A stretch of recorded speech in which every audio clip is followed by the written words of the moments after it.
Hello friends, welcome to excellent विद्यालय।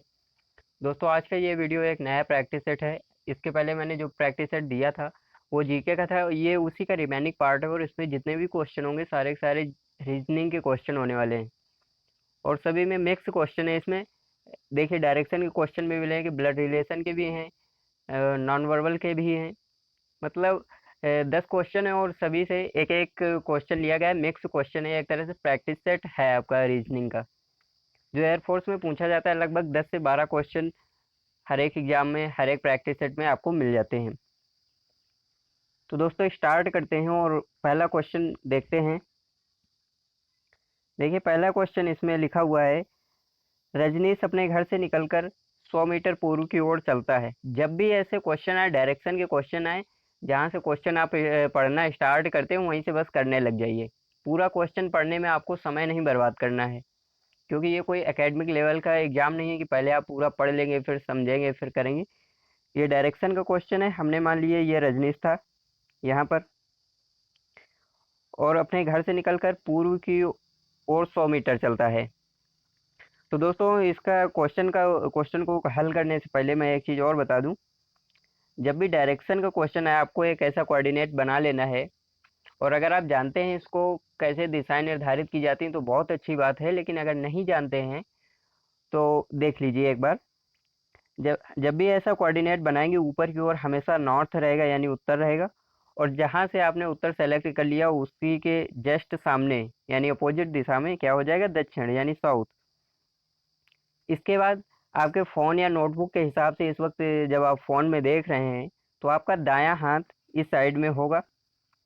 तो दाएं हाथ की तरफ हो जाएगा आपका ईस्ट यानी पूर्व, और जहां आपने पूर्व सेलेक्ट कर लिया उसी के ठीक सामने हो जाएगा वेस्ट यानी पश्चिम। तो दोस्तों, ये दिशाएं आपको समझ में आ गई होंगी और इसको मैं अब हटाता हूँ। अब क्वेश्चन को करना स्टार्ट करते हैं और देखते हैं कि कैसे करेंगे। देखिए, ये मान लिया यहाँ पर रजनीश था।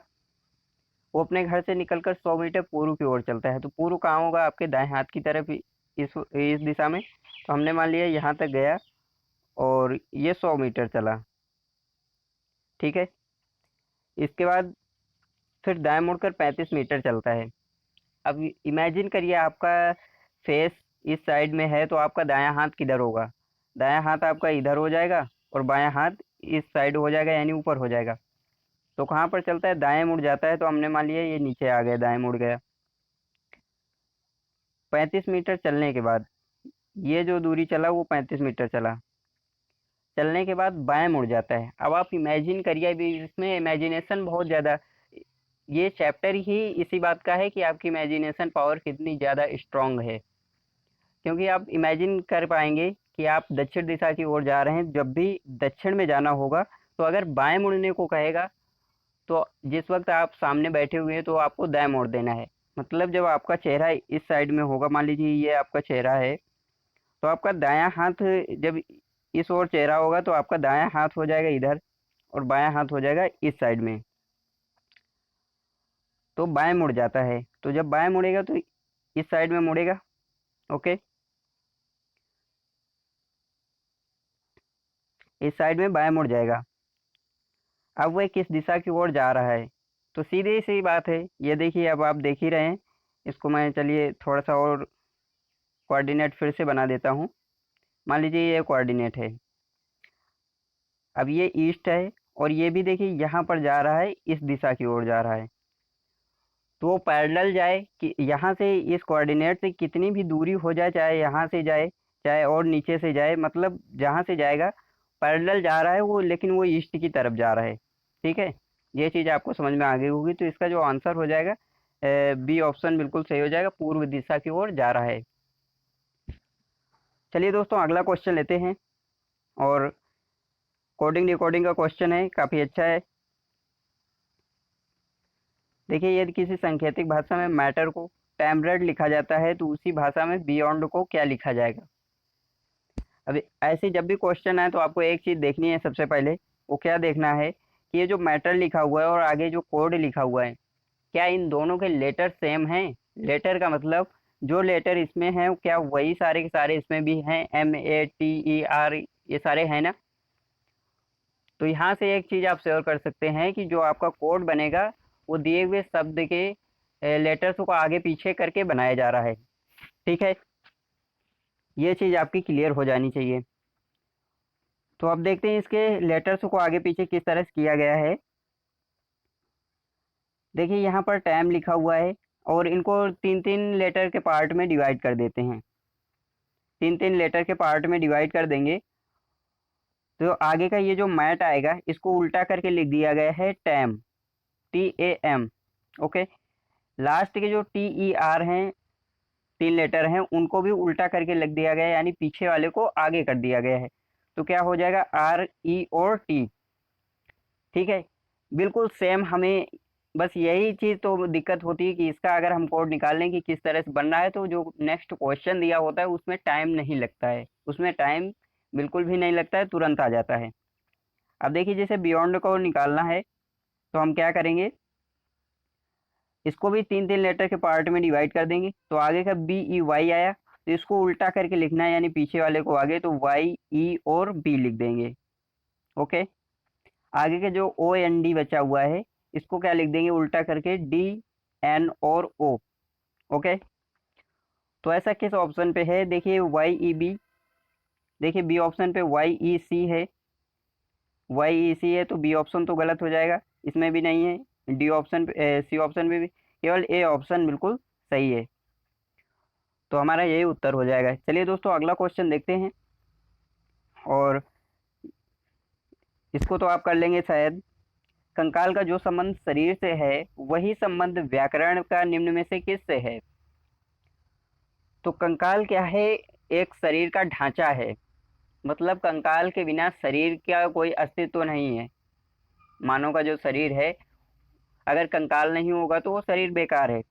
उसी तरह से वही संबंध व्याकरण का भाषा से है। व्याकरण जो है किसी भी भाषा की आधार है। बिना व्याकरण के कोई भी भाषा कैसे तैयार की जा सकती है। तो ए ऑप्शन हमारा बिल्कुल सही हो जाएगा, व्याकरण का संबंध भाषा से हो जाएगा। ठीक है, चलिए अगला क्वेश्चन लेते हैं, और ये भी देखिए कोडिंग डिकोडिंग टाइप का है। इसको करने की कोशिश करते हैं कैसे होगा ये। देखिए सबसे पहले देखते हैं ई। ई का अल्फ़ाबेट नंबर जो है वो 5 होता है। अल्फ़ाबेट नंबर क्या मतलब, इसका मतलब अगर नहीं जानते तो मैं बता दूं, ABCD को अगर आप जेड तक लिखेंगे और उनको नंबर देते जाएंगे 1 2 3 4 करके, तो जिस नंबर पर जो अल्फ़ाबेट आता है उसी नंबर को अल्फ़ाबेट नंबर कह देते हैं। ओके, तो ई 5वें स्थान पर आता है तो ई का अल्फ़ाबेट नंबर हो जाएगा 5। और देखिए यहाँ ई से आई गए। ओके, इधर पहले ई है और इधर आई है, तो आई का अल्फ़ाबेट नंबर होता है 9। तो इसमें क्या हुआ कि हमने 5 में 4 जोड़ दिए, हमने 5 में 4 जोड़ दिए, तो 5 4 9, आई का अल्फ़ाबेट नंबर 9 हो गया। इसके बाद बचे पी। देखिए पी, पी का होता है 16। ओके, और इधर आया जे, तो जे का होता है 10। तो इसमें 6 माइनस कर दिए, तो उधर 4 जोड़े थे, इधर 6 माइनस कर दिए। इसके बाद जी देखते हैं, ये जी है, जी का अल्फ़ाबेट नंबर होता है 7, और 7 से इधर गए के, तो के का होता है 11। तो 7 और 4 11, तो इसमें फिर से +4 कर दिए गए। ओके, तो सीरीज कैसी चल रही है, +4 -6 +4। ठीक है, तो अब इसको मैं हटाता हूँ और देखते हैं कि वैसे ही करते हैं। सीरीज हमारी चली थी +4 -6 +4। ओके, तो इसी तरह से हम इसमें भी करेंगे। एम में, एम का अल्फ़ाबेट नंबर होता है 13, और इसमें 4 जोड़ देंगे तो 13 और 4 17, यानी 17 जो होता है वो क्यू का होता है। इसके बाद एन है, एन का होता है 14 अल्फ़ाबेट नंबर, और अब देखिए क्या करना है, -6 करना है हमें। तो 14 में 6 करेंगे माइनस, तो 8 आ जाएगा, 8 यानी एच होता है। ठीक है, इसके बाद ओ, ओ का होता है 15, और 15 में 4 ऐड करेंगे तो क्या हो जाएगा, 19। और जब 19 हो जाएगा तो 19 होता है एस का, तो क्यू एच और एस। अब दोस्तों यहाँ पर क्या है, जो लास्ट में ऐसा है, ऐसा किसी भी ऑप्शन पे नहीं है, आप ध्यान से देखिए किसी भी ऑप्शन पे ऐसा नहीं है। तो ये क्वेश्चन क्वेश्चन नहीं गलत है, इसका ऑप्शन गलत है। ओके, जिस बुक से मैंने लिया है उसमें देखा था, तो इसके ऑप्शन गलत दिए हुए हैं। मतलब यहाँ पर कोई भी ऑप्शन सही नहीं है। वैसे किया ये ऐसे ही जाएगा, और इसका आपको कॉन्सेप्ट सीखना है। चलिए अगला क्वेश्चन लेते हैं। और इसमें पूछा गया है कि श्रृंखला, ये जो एक सीरीज दी गई है, इसके आगे यहाँ क्वेश्चन मार्क के स्थान पर अगला चित्र कौन सा आएगा। ठीक है, तो हम सबसे पहले देखते हैं। और दोस्तों देखिए, यहाँ पर जो है ये पॉइंट बना हुआ है, ये पॉइंट वैसे मिसप्रिंट हो गया है, मतलब कभी कभी बुक में स्याही ज़्यादा लग जाती है, इंक, तो वही है, और उस पॉइंट से मतलब नहीं है आपको। ठीक है, तो चलिए करते हैं। सबसे पहले देखते हैं इसमें क्या हो रहा है। इसमें ये एक स्क्वायर बना हुआ है और बीच से रेखा कटी हुई है, मतलब 4 लाइनें बाहर हो गई और एक अंदर वाली, 5, टोटल 5 लाइन है इस आकृति के अंदर। इसके बाद इसमें देखिए एक कम हो गई, सेकंड नंबर पे एक कम हो गई ऊपर की। तो इसमें क्या हुआ, इसमें नीचे की एक कम हो गई, ये देखिए नीचे वाली कम हो गई। इसके बाद फिर दाएं की एक कम हुई, ये वाली जो होनी चाहिए उसको कम कर दिया गया यहाँ से ऐसे करके। तो आगे जो कम होगी वो कौन सी होगी। अब देखिए यहाँ पर ऐसे है, तो आगे बाईं साइड की कम कर दी जाएगी। मान लीजिए ये वाली हमने कम कर दी, तो जो आकृति बची, मतलब रेखा जो बची वो कौन सी बची, ऐसे वाली तिरछी वाली। तो बी ऑप्शन सही हो जाएगा। चलिए अगला क्वेश्चन लेते हैं। और इसमें पूछा गया है श्रृंखला में भिन्न आकृति ज्ञात कीजिए। ये जो 4 आकृतियां दी हुई हैं, इनमें से कोई एक भिन्न है, अलग है, उसको हमें ज्ञात करना है। तो देखिए सबसे पहले ए ऑप्शन पे क्या है कि एक रेखा एक साइड में है, और दो जो एरो बनी हुई हैं वो दोनों एक साथ एक दिशा में बनी हुई हैं। इसके बाद बी ऑप्शन पे देखते हैं, ये देखिए इसमें भी दो दो एरो एक साइड बनी हुई है और एक दूसरी तरफ बनी हुई है। ठीक है, उसी तरह से हम देखते हैं कि सी ऑप्शन पे क्या है। सी ऑप्शन पे एक पहले इस तरफ है, फिर दूसरी इस तरफ है, फिर तीसरी इस साइड में है। जबकि चौथे पे देखते हैं तो 2 रेखाएं एक साथ, मतलब तीर एक साथ बनी हुई है, एक अपोजिट दिशा में बनी हुई। तो इसमें हमारा जो भिन्न होगा सी ऑप्शन हो जाएगा, क्योंकि इन तीनों में ए बी और डी में एक कॉमन चीज है, जो 2 रेखाएं एक साथ हैं, लेकिन सी ऑप्शन पे तीनों अल्टरनेटिव क्रम पे हैं। तो इसलिए हमारा सी ऑप्शन बिल्कुल सही हो जाएगा। चलिए दोस्तों अगला क्वेश्चन लेते हैं। और इस क्वेश्चन को बताना है कि क्वेश्चन मार्क के स्थान पर क्या आएगा। क्वेश्चन मार्क के स्थान पर क्या आएगा। तो अब इसको करने के लिए पहले क्या करते हैं, ये देखिए स्टार्टिंग में बहुत बड़े बड़े नंबर हैं, तो स्टार्टिंग से आप इसको बिल्कुल मत कीजिए, लास्ट से देखते हैं। देखिए 8 में अगर 2 का गुणा करेंगे, 8 दूना 16। ठीक है, मतलब दो, पहले 2 का गुणा हुआ पीछे से, इसके बाद 16 तिरका 48, फिर 3 का गुणा हुआ। अब देखिए 48 में किसका गुणा कर दिया जाएगा, 4 का। तो 48 में आप 4 का गुणा करेंगे तो क्या आएगा, 4 अट्ठे 32, और 4 चौको 16 और 3 19, 192, 192 आएगा। तो वैसे तो बी ऑप्शन हमारा बिल्कुल सही हो जाएगा, बी ऑप्शन। लेकिन इसका एक स्टेप और आगे करके देख लेते हैं। देखिए सबसे पहले 2 गुणा किया गया है, फिर 3 का, फिर 4 का। तो अब आगे किसका किया जाएगा, 5 का। किस में किया जाएगा, 192 में अगर 5 का गुणा करेंगे, सॉरी 192 में 5 का,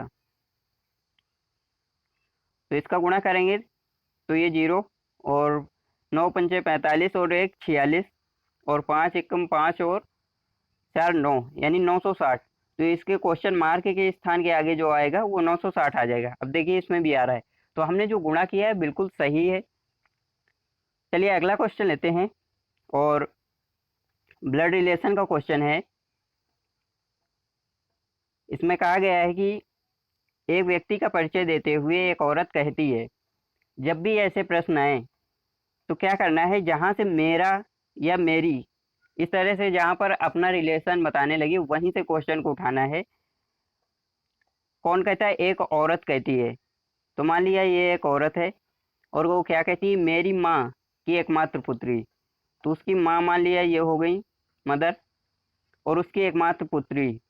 तो अब भैया जब वो औरत है, खुद है, और उसकी एकमात्र पुत्री है, तो कौन हो जाएगी उसकी एकमात्र पुत्री? वो स्वयं हो जाएगी।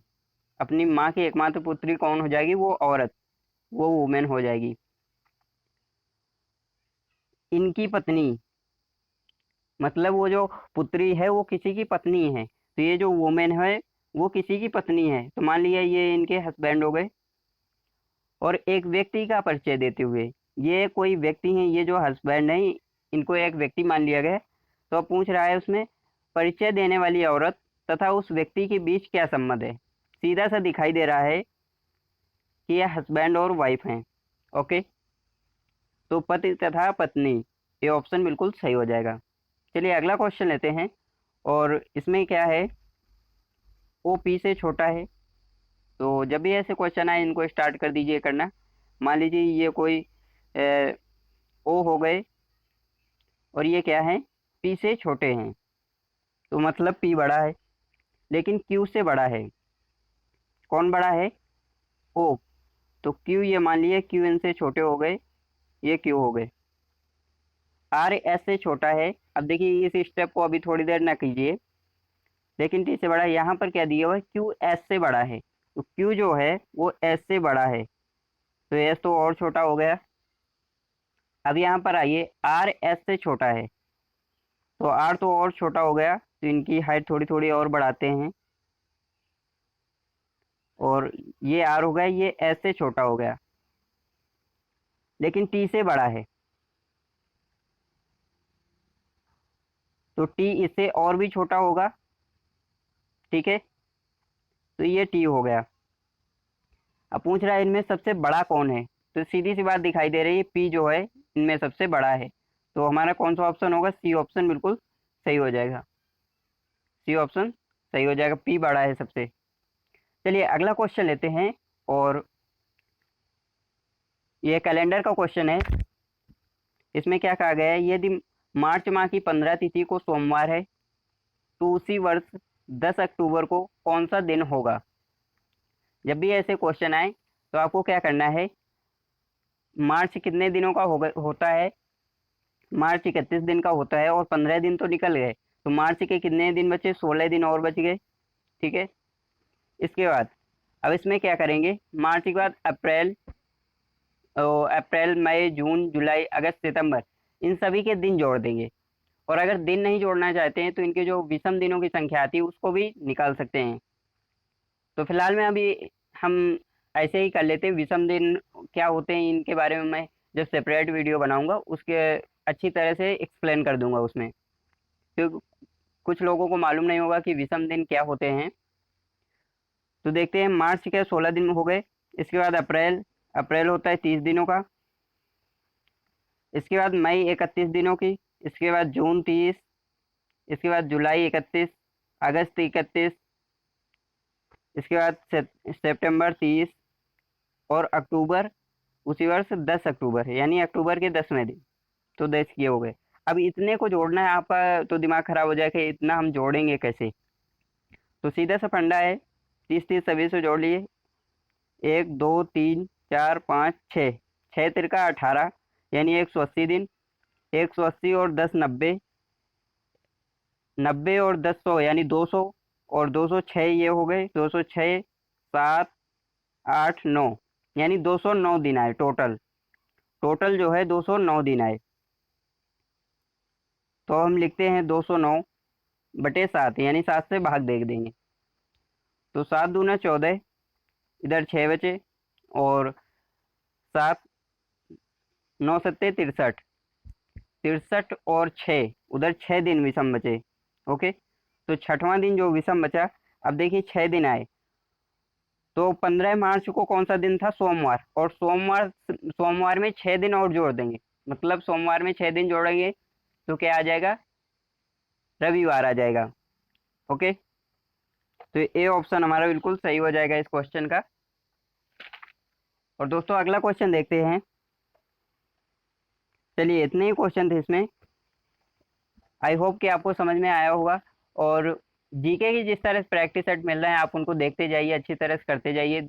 उनमें इमेज वगैरह सब कुछ लगा रखी है। और अब जो वीडियो आएंगे सेपरेट वीडियो आएंगे, यानी कोडिंग निकोडिंग के अलग होंगे, ब्लड रिलेशन के अलग होंगे, कैलेंडर के, क्लॉक के, सभी के अलग अलग वीडियो आएंगे। फिलहाल में तो प्रैक्टिस सेट ही आएंगे मिक्स क्वेश्चन। तो चलिए दोस्तों, मिलते हैं नेक्स्ट वीडियो में। Thank you so much.